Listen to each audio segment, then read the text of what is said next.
La voz de los protagonistas. En Contextos. No hay manera de agradecer al auditorio la cantidad de llamadas que, por supuesto, enriquecen este espacio y le dan pues esta validez, ¿no? Porque finalmente son ustedes los que opinan. De todo corazón dice esto: gracias a Miguel Meri por el gran aporte y cátedra como servidor público, político, campaña y sobre todo su calidad como ser humano. Siempre contigo, amigo Miguel. Recibe un fuerte abrazo. Por simple lógica, si en Torreón el ciudadano favoreció a diputados y presidente municipal del PAN, en el caso del gobernador, lo razonó y votó en contra como un buen elector, por ejemplo, francés, dice Moisés Picasso. Abel Herrera, vaya mi reconocimiento a toda su mesa de análisis por tan arduo pero eficiente trabajo en estos momentos de transición política. Oigan, platiquen de Humberto Moreira, porque reclama cínicamente a su propio hermano. ¿Acaso es una jugada de sus tan gastadas marrullerías? Y esto me da pie a que entremos a conversar con Antonio Miranda en este contexto sociológico, psicológico. Y la primera pregunta que yo te haría, Toño, después del proceso electoral, de la jornada electoral que vivimos, porque el proceso todavía está, la jornada electoral que vivimos el pasado domingo, es: percibo enojo por las fallas de la autoridad electoral, a decir de muchos. Percibo enojo por resultados que ya se cantaron, ¿sí? Y que todavía, como lo ha dicho la autoridad electoral en esta mesa, todavía no se puede adelantar. Será hasta mañana que se hagan los conteos distritales. Enojo porque mucha gente se esforzó, enojo porque mucha gente participó en las campañas ciudadanas de aliento al voto, enojo porque hay temor de que no se respete los resultados. ¿Qué se hace con este enojo? Bueno, buenos días. Estuvimos hablando las pasadas semanas un poquito del enojo y de su canalización, ¿no? El enojo y la sublimación, como se dice en el psicoanálisis, es utilizarlo adecuadamente, darle algo de producción. Creo que la gente, hablando en la laguna de Coahuila, asistió, se responsabilizó. Tuvo un punto, digamos, porcentual, 2 puntos porcentuales por arriba de las votaciones antes. Mucho chavo votó también, lo cual habla de que sí hubo una participación.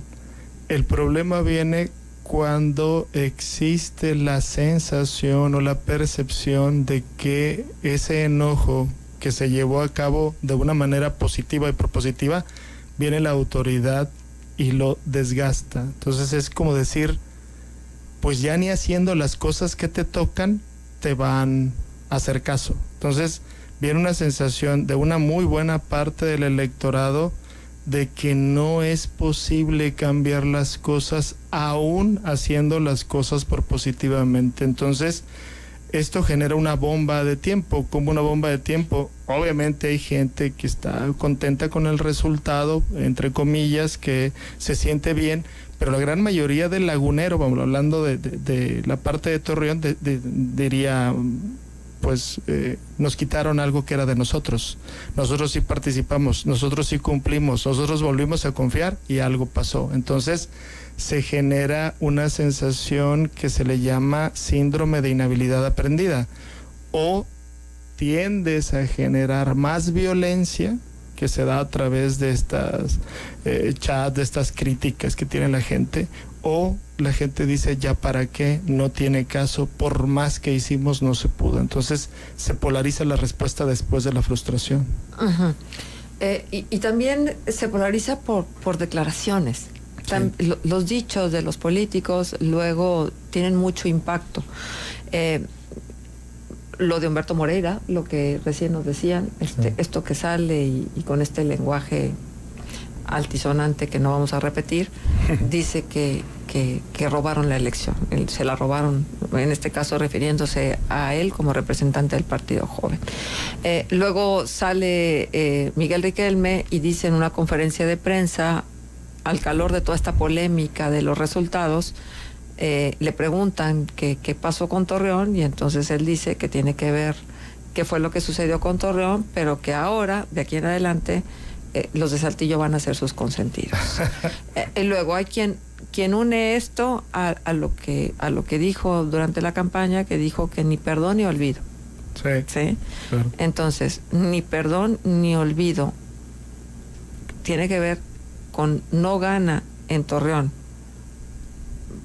por los resultados que se anticipan. Entonces, ni perdón ni olvido para Torreón, y sí, no seremos sus consentidos, serán los consentidos los de Saltillo. ¿Cómo se interpreta todo esto que se dice? Luego aquí se enojaron porque el público, porque yo decía, es que entre más hablas, más posibilidades de equivocarte tienes. Y cuando está metida la pasión, dices cosas que luego te arrepientes, ¿sí? Y los dices al calor de la pasión. No justifico, Sí. simplemente trato de explicar desde el fenómeno de la comunicación. Sí. Tú como psicólogo, ¿cómo lo interpretas? Mira, dijiste algo bien importante la semana pasada, quitémosle el título de virreyes a los candidatos. Son seres humanos que se apasionan, sudan por donde mismo, hablan por donde mismo. De repente algunos hablan con otras cosas más, pero es como la pareja. Cuando tú le dices algo a tu pareja muy enojado y apasionado, es porque en el fondo siempre se lo quisiste decir, pero batallaste. Y el problema de los candidatos es que a veces tienen asesores, o muchas veces que les leen la realidad.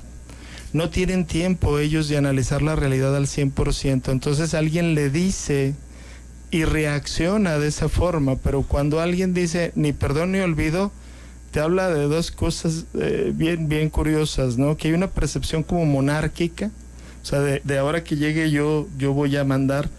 Y yo lo que vi en la conferencia, hablando de las neuroemociones o hablamos del neuromarketing, que lo platicamos en algún momento, yo veo la cara del candidato a la gubernatura por parte del PRI triste y decepcionado. O sea, a mí me parece que él esperaba que los resultados en Torreón le favorecieran, que la gente dijera, sí te queremos, sí nos gustó tu mandato, y la realidad es que hubo un descontento, y luego viene el poder utilizado como los papás, ¿no? Entonces no hiciste lo que yo quería, entonces vas a ver quién es más fuerte.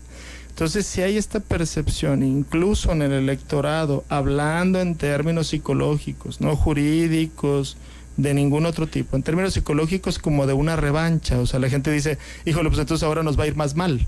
Entonces, eso es bien complicado, porque aunado al síndrome de inhabilidad aprendida, la violencia siempre va a generar como respuesta o la violencia o la sumisión. Entonces no son ninguna de las dos respuestas positivas, ¿no? Y creo yo que sería muy padre analizar cada palabra y cada detalle de estos análisis tipo Lie to Me que hacen en Estados Unidos.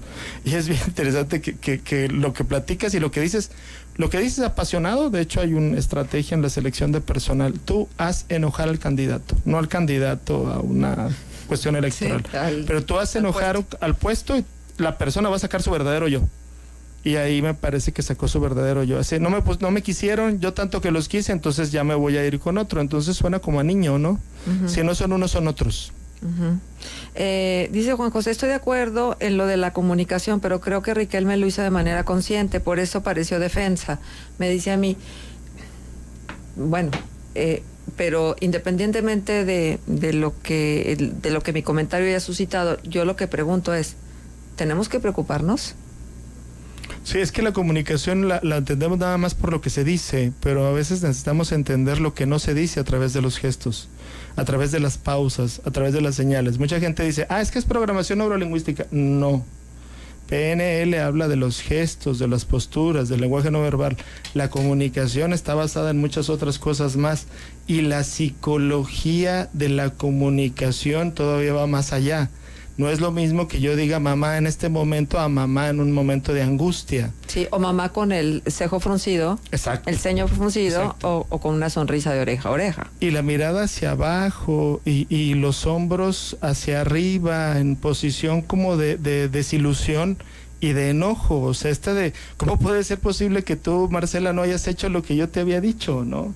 Entonces sí hay una percepción incluso como de abandono.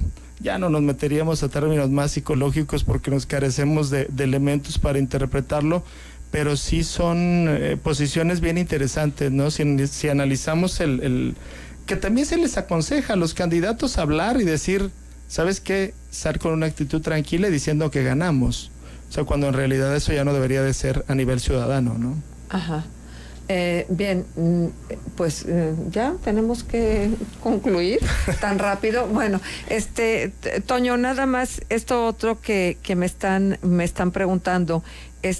Entonces, si está enojado Riquelme, entonces, si en verdad ya no vamos a ser sus consentidos, ¿o a qué se refiere él con consentidos? Sí los consintió mucho, nos consintió con el teleférico, nos consintió con la línea verde.